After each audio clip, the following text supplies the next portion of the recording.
صلی اللہ علی محمد صلی اللہ علیہ وسلم۔ اعوذ باللہ السمیع العلیم من الشیطان الرجیم، بسم اللہ الرحمن الرحیم، والصلاة والسلام علی رسولہ الکریم۔ بخاری شریف کتاب الجمعہ والامامہ جاری ہے۔ آج اس میں جو باب ہم پڑھیں گے، باب کا عنوان ہے متى یسجد من خلف الامام۔ وہ شخص جو امام کے پیچھے ہے وہ کب سجدہ کرے۔ وقال انس، اور حضرت انس یہ کہتے ہیں وَإِذَا سَجَدَ فَاسْجُدُوا، کہ جب امام سجدہ کرے تو تم بھی سجدہ کرو۔ اچھا، اس کا سوال کب پیدا ہوا کہ سجدہ تو پتہ ہی تھا کہ امام کے پیچھے کرنا ہے، تو یہ سوال کیوں پیدا ہوا کہ جی کب سجدہ کرے؟ تو اس کے بارے میں جو وضاحت کی جاتی ہے وہ یہ ہے کہ نبی کریم صلی اللہ علیہ وسلم جب آخری عمر کے قریب پہنچے تھے تو آپ صلی اللہ علیہ وسلم کا جسم مبارک جو ہے کچھ بھاری ہو گیا تھا،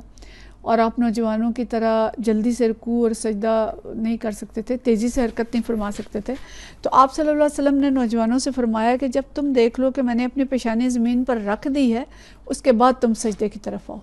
مطلب یہ کہ میں پہلے سجدے میں چلا جاؤں، جب میں بالکل سجدے میں چلا جاؤں تو تب تم لوگ نیچے جھکو، اور اگر تم نے میرے ساتھ ساتھ جانے کی کوشش کی تو ہو سکتا ہے کہ تمہارا سجدہ میرے سجدے سے پہلے ہو جائے۔ اور اسی صورتحال کے توجہ دلاتے ہوئے آپ صلی اللہ علیہ وسلم نے فرمایا تھا کہ میرا بدن بھاری ہو چکا ہے۔ یہ سنن ابی داؤد کی کتاب الصلاۃ کے اندر اور سنن ابن ماجہ کے اندر بھی یہ حدیث ہے، اور اس میں آپ صلی اللہ علیہ وسلم نے قدر وضاحت سے صحابہ کرام کو بتایا تھا کہ ہو سکتا ہے کہ مقتدی جو ہے وہ نوجوان ہو اور امام قدرے اس کا جسم بھاری ہو چکا ہو اور وہ تیزی سے سجدے کی طرف نہ جا سکتا ہو، تو اس صورت میں مقتدی کو چاہیے کہ وہ امام کو دیکھتا رہے، اور امام جب بالکل سجدے میں چلا جائے تو پھر وہ رکوع سے جھکنا شروع کرے۔ اور اس میں جو حدیث ہے یہ 658 ہے، اور یہ حدیث جو ہے حضرت عبداللہ بن یزید سے روایت ہے۔ حدثنی عبداللہ بن یزید قال حدثنی برا بن عازب سے وہ روایت کرتے ہیں، حدثنی برا وہو غیر کذوب، کہ برا بن عازب نے یہ فرمایا اور وہ مطلب جھوٹ بولنے والے نہیں تھے، مطلب وہ غلط بیان نہیں کرنے والے نہیں تھے، انہوں نے تھوڑا اس پہ زور دینے کے لیے اس بات کو بیان فرمایا۔ قال کان رسول اللہ صلی اللہ علیہ وسلم اذا قال، کہ نبی کریم صلی اللہ علیہ وسلم جب فرماتے تھے سمع اللہ لمن حمدہ، تو جب آپ صلی اللہ علیہ وسلم سمع اللہ لمن حمدہ کہتے تھے لم یحن احد منا ظہرہ، ہم میں سے کوئی اپنی پیٹھ نہیں جھکاتا تھا، حتی یقع النبی صلی اللہ علیہ وسلم ساجداً، جب تک کہ نبی کریم صلی اللہ علیہ وسلم سجدے میں نہیں پہنچ جاتے تھے۔ یعنی وہ منظر بیان کر رہے ہیں کہ نبی کریم صلی اللہ علیہ وسلم جب سمع اللہ لمن حمدہ کہتے تھے، ہم لوگ آگے جواب میں ربنا لک الحمد کہتے تھے، لیکن ہم میں سے کوئی جھکتا نہیں تھا سجدے کے لیے جب تک کہ ہم دیکھتے تھے کہ نبی کریم صلی اللہ علیہ وسلم نے سجدہ بالکل کر نہیں لیا، یعنی آپ کا سر جو ہے وہ بالکل سجدے کے مقام پہ پہنچ نہیں جاتا تھا، اس وقت تک ہم اپنی کمر نہیں جھکاتے تھے۔ ثم نقع سجودا بعدہ، اور جب آپ صلی اللہ علیہ وسلم پورے سجدے میں پہنچ جاتے تھے پھر ہم سجدہ کرتے تھے۔ حدثنا ابو نعیم کہتے ہیں عن سفیان سے نبی اسحاق سے نحوہ بہذا، وہ بھی اسی طرح سے اس سند کو روایت کرتے ہیں۔ اچھا، اب اس کا پس منظر کیا ہے کہ عبداللہ بن یزید رحمۃ اللہ علیہ جو ہیں یہ کوفہ کے والی تھے، یہ حضرت عبداللہ بن زبیر کا یہ دور تھا جب وہ کچھ عرصے کے لیے بنے تھے والی، تو اس وقت خلیفہ بنے تھے وہ، تو اس وقت یہ کوفہ کے والی تھے اور وہی نماز پڑھایا کرتے تھے، تو ان کے مقتدی جو تھے وہ ان سے پہلے سجدہ کر لیتے تھے، وہ تیزی سے نماز پڑھتے تھے جو مقتدی تھے پیچھے، اور وہ پہلے سر اٹھا لیتے تھے اور پہلے سجدہ کر لیتے تھے۔ اس پر انہوں نے خطبہ دیا اور حضرت برا بن عازب سے یہ حدیث بیان کی، تو انہوں نے برا بن عازب کی پہلے تعریف کی کہ وہ جو بات فرماتے تھے وہ سچ فرماتے تھے، وہ جھوٹ نہیں بولتے تھے، اور اس کے بعد انہوں نے لوگوں کو یہ بات سمجھائی کہ رکوع کے بعد ذرا انتظار کیا کرو یہاں تک کہ میں سجدے میں چلا جاؤں، پھر تم سجدہ کیا کرو۔ اور برا بن عازب کی حدیث انہوں نے تفصیل سے بیان کی کہ برا بن عازب یہ کہتے ہیں کہ نبی کریم صلی اللہ علیہ وسلم کو ہم دیکھتے تھے، اور جب تک آپ صلی اللہ علیہ وسلم بالکل سجدے میں سر ٹکا نہیں دیتے تھے اس وقت تک ہم اپنی کمر نہیں جھکاتے تھے۔ تو مقتدی اگر تیزی سے پہلے سجدہ کر لے گا تو اس کی نماز جو ہے وہ درست نہیں ہوگی۔ تو اسی کی تصدیق اگلی حدیث کرتی ہے جو اس سے زیادہ سخت حدیث ہے، اور اس میں باب ہے، اس میں من رفع رأسہ قبل الامام، اگر کوئی شخص امام سے پہلے سر اٹھا لے تو اس کا کتنا گناہ ہے۔ تو حدیث ہے 649 659، اور اس میں ابو ہریرہ رضی اللہ تعالیٰ عنہ سے روایت ہے، ان نبی صلی اللہ علیہ وسلم، نبی کریم صلی اللہ علیہ وسلم سے وہ بیان کرتے ہیں، قالا فرماتے ہیں، اما یخشی احدکم او الا یخشی احدکم، دیکھیں صحابہ کرام جو الفاظ بھی تھے، اگر انہیں شک ہوتا تھا تو اس کو 2 دفعہ بیان کر دیتے تھے، کہ آپ صلی اللہ علیہ وسلم نے فرمایا اما یخشی احدکم، کیا تم میں سے کوئی اس بات سے نہیں ڈرتا، یا الا یخشی احدکم، دونوں ایک ہی معنی ہیں کہ تم میں سے کوئی شخص کیا اس بات سے نہیں ڈرتا، اذا رفع رأسہ قبل الامام، کہ اگر وہ اپنا سر امام سے پہلے اٹھا لیتا ہے، ان یجعل اللہ رأسہ رأس الحمار، کہ کہیں ایسا نہ ہو جائے کہ اللہ تعالیٰ اس کے سر کو گدھے کا سر بنا دے، گدھے کی شکل کا نہ بنا دے، ان یجعل اللہ رأسہ رأس الحمار، کہ اس کو گدھے کا سر نہ بنا دے، اور یجعل اللہ صورتہ صورت حمار، یا اللہ تعالیٰ اس کی صورت کو گدھے کی صورت میں تبدیل نہ کر دے۔ دیکھیں کتنی سخت حدیث ہے کہ امام سے پہلے اگر سر اٹھا لیا ہے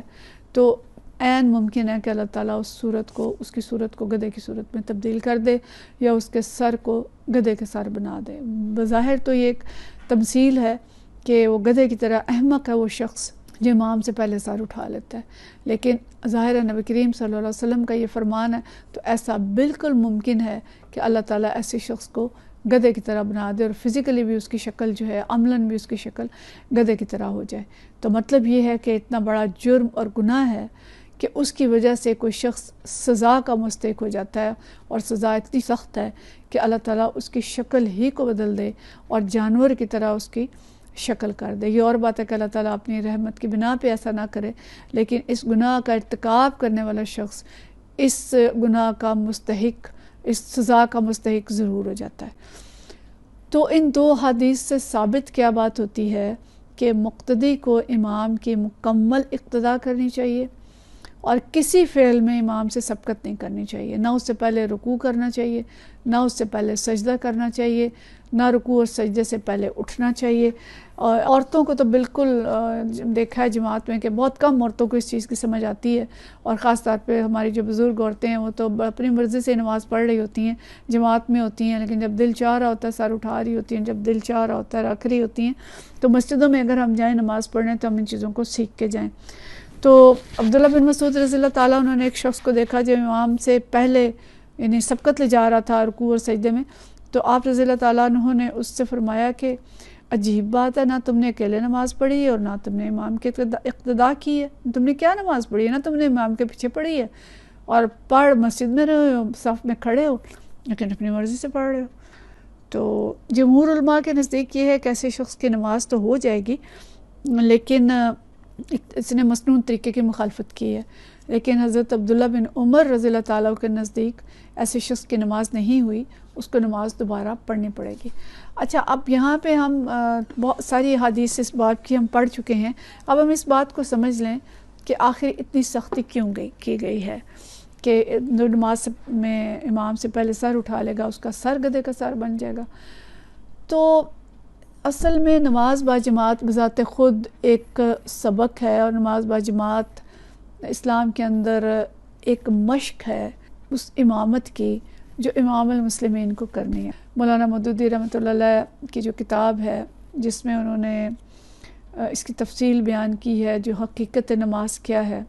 حقیقت صوم و صلات، تو اس میں وہ یہ بات کہتے ہیں کہ مسجد میں ایک امام اور اس کی اقتداء اور پیروی یہ ایک مشق ہے جو مسجد کے اندر کرائی جاتی ہے، اور مسلمانوں کو یہ سکھایا جاتا ہے کہ تم ایک منظم جماعت ہو اور تمہاری زندگی کا ایک مقصد ہے، اور اس مقصد کے لیے تم نے تنظیم اور ضابطے کی زندگی گزارنی ہے، تم خیر امت ہو، اور تمہارے ذمہ اللہ تعالیٰ نے بہت بڑے بڑے کام لگائے ہیں، تم نے اس دنیا کی امامت کرنی ہے، اور جو امت مسلمہ ہے وہ شہداء علی الناس ہے، اس کو پورے لوگوں کی شہادت اور گواہی دینی ہے۔ تو اس شہادت کے لیے، اس گواہی کے لیے اس امت کو کیسا ہونا چاہیے؟ اس امت کے اندر کتنا ڈسپلن ہونا چاہیے، اپنے امام کی کیسی پیروی ہونی چاہیے، فوج کی طرح کہ جیسے فوج کا کمانڈر ایک حکم دیتا ہے تو فوج اس کی پیروی کرتی ہے، اسی طرح اس کو بھی مشق اللہ تعالیٰ کرواتا ہے، اور دن میں 5 دفعہ مسجد میں ایک امام کی اقتداء، ایک ساتھ رکوع، ایک ساتھ سجدہ، ایک ساتھ سلام پھیرنا، ایک ساتھ نماز پڑھنا، کہ ان کے اندر وہ اجتماعیت پیدا ہو، ایک امام اور ایک کمانڈر کی پیروی کا جذبہ پیدا ہو، ایک فوج کا تصور ہو، ایک امت کا تصور جو ہے وہ پختہ ہو کہ اس امت نے بڑا فرض ادا کرنا ہے دنیا کی امامت کا، اور یہ فرض مسجد سے باہر ساری زمین پر ہوگا، اور اس کا ایک امیر المومنین ہوگا، اس کا ایک امام، ایک خلیفہ اور قائد ہوگا۔ تو اس نماز کے ذریعے سکھایا جاتا ہے کہ انہوں نے اپنے امام کی پیروی کرنی ہے۔ امام اگر جہاد کا حکم دے گا تو انہوں نے جہاد کرنا ہے، امام جو بھی حکم دے گا ان کو اس کی وہ اقتداء کریں گے، اور پورا باب پھر آگے ہم پڑھیں گے انشاءاللہ آگے جا کے بخاری شریف میں کہ اس امام کی کس طرح سے اقتداء کرنی ہے، اس کی کن باتوں میں پیروی کرنی ہے، کہاں پہ جا کے اس کی نافرمانی کی اجازت ہوگی۔ تو لیکن مسجد میں اس تھوڑے وقت میں یہ بات سکھائی جاتی ہے کہ مسلمانوں کا ایک امام ہے، اور ہم نبی کریم صلی اللہ علیہ وسلم کا جو طرز عمل ہم نے پچھلی حدیث میں دیکھا کہ آپ صلی اللہ علیہ وسلم خود نبی تھے اور خود ہی امام المسلمین تھے اور خود ہی امت کے قائد اور رہنما تھے، اور آپ صلی اللہ علیہ وسلم نے اپنے بعد جس شخص کو امام مقرر کیا انہی کے لیے وہی پہلے خلیفہ بنے، تو ان کی بھی وہی صفات ہونی چاہیے جو امام کی ہونی چاہیے، اور امام کی صفات ہم نے پڑھی کہ اس کو سب سے زیادہ علم ہو، اور وہ سب سے زیادہ تقوی والا ہو، سب سے زیادہ وہ قرآن اور حدیث کا فہم رکھتا ہو، وہ عمر میں بھی دوسروں سے بڑا ہو، تجربے میں بھی دوسروں سے بڑا ہو۔ اس طرح نہیں ہے کہ آج مسجد کا امام جو 2 ٹکے کا ہو گیا، جس کی کوئی عزت اور وہ مقام نہیں رہا جیسا کہ ہونا چاہیے تھا، اور جو لیڈر بنتے ہیں، جو سیاسی قائد بنتے ہیں، وہ نمازیں ہی نہیں پڑھتے یا بالکل نابلد ہیں دین سے، تو یہ تصور دین کا تصور نہیں ہے۔ یہاں پہ ہم نے امام المسلمین اور امیر المومنین کو الگ الگ کر دی ہے، اور اس کا نتیجہ یہ ہے کہ امت جو ہے وہ بکھر چکی ہے، اور چونکہ ان کا کوئی ایک امیر نہیں ہے، اب وہ نہ جہاد کرتے ہیں، نہ وہ بڑے بڑے فرائض ہیں جن کو وہ ادا کرتے ہیں، مسلمان مظلوم ہیں، مجبور ہیں، ہم دنیا کے مختلف حصوں کی طرف دیکھ رہے ہیں، کشمیر ہے ہمارا، فلسطین ہے، دوسرے ممالک ہیں، لیکن چونکہ ان کی کوئی امامت ہی نہیں ہے، ان کا کوئی خلیفہ ہی نہیں ہے جو مسلمانوں کو مجتمع کر سکے، ان کو حکم دے سکے اور وہ مظلوموں کی مدد کر سکیں، بلکہ اپنے ممالک کے اندر بھی دین پہ عمل نہیں ہو رہا، سود جاری ہے، اور اسلام کا نظام انصاف نہیں ہے، نظام معیشت نہیں ہے، ایون نماز صلاۃ بھی نہیں ہے۔ تو اس لیے ان 5 نمازوں میں مسلمانوں کو امامت کی شرائط اور آداب کیا ہیں وہ سکھائی جا رہی ہیں، مقتدیوں کی ذمہ داریاں کیا ہیں وہ سکھائی جا رہی ہیں، اور دن میں 5 مرتبہ مشق کروائی جاتی ہے کہ تمہارا امام کیسا ہونا چاہیے، مقتدیوں کو کیسا ہونا چاہیے، اگر مقتدی امام کی پیروی نہیں کریں گے تو ان کے لیے کتنی سخت سزا ہے، اور امام اگر معذور ہے اپنی جگہ خالی کر دے تاکہ دوسرے شخص اس کی امامت کر سکے۔ خود نبی کریم صلی اللہ علیہ وسلم جب نماز نہیں پڑھا سکتے تھے تو آپ نے حکماً حضرت ابوبکر صدیق رضی اللہ تعالیٰ عنہ کو کھڑا کیا، تو یہ حکم ہے کہ پھر وہ جگہ خالی کر کے دوسرے امام کو اپنی جگہ کھڑا کرے۔ تو غلطی پہ تنبیہ بھی ہم نے دیکھا کہ سبحان اللہ کہا جائے گا کہ غلطیوں سے پاک صرف اللہ کی ذات ہے،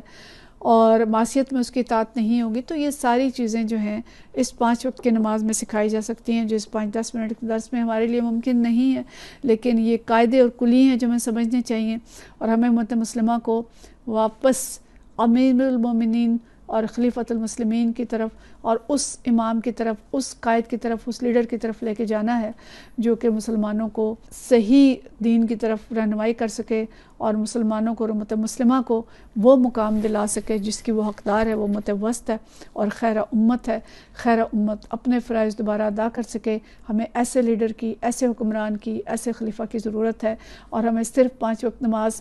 ہی پہ نہیں قانے ہونا، بلکہ اس نماز کے جو مقاصد ہیں اور اس کے جو طریقے ہیں اور اس کی روشنی میں اپنے دیگر فرائض کو سمجھنا ہے، اور امت کو واپس